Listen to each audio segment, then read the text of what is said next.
La cité corsaire et son cadre idyllique. Reprise en douceur pour les thermes marins de Saint-Malo, cette famille venue de Martinique s'est offert un séjour breton en vacances pour se ressourcer. C'est un plaisir, c'est clair. On n'est pas du tout enfermé à l'appartement ou à la maison. Et on retrouve des plaisirs quotidiens, des plaisirs de vacances. C'est vraiment extraordinaire. Si la piscine est encore calme en ce moment, une trentaine de personnes peut être accueillies. C'est 2 fois moins que d'habitude. Mesures de sécurité obligent.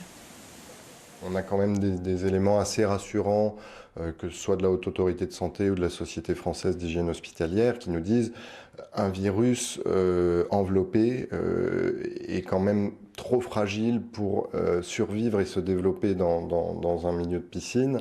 Alors c'est encore plus le cas en eau de mer et en eau de mer chaude chlorée.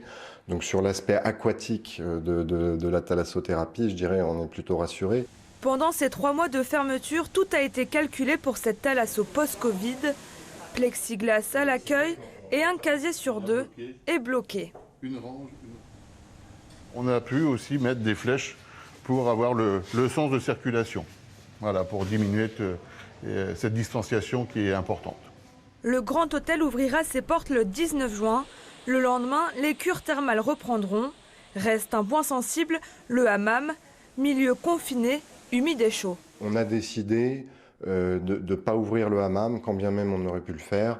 Pour ce démarrage, je dirais, ça fait partie aussi de la réassurance de montrer que sur les points un peu plus délicats, on a une attention toute particulière.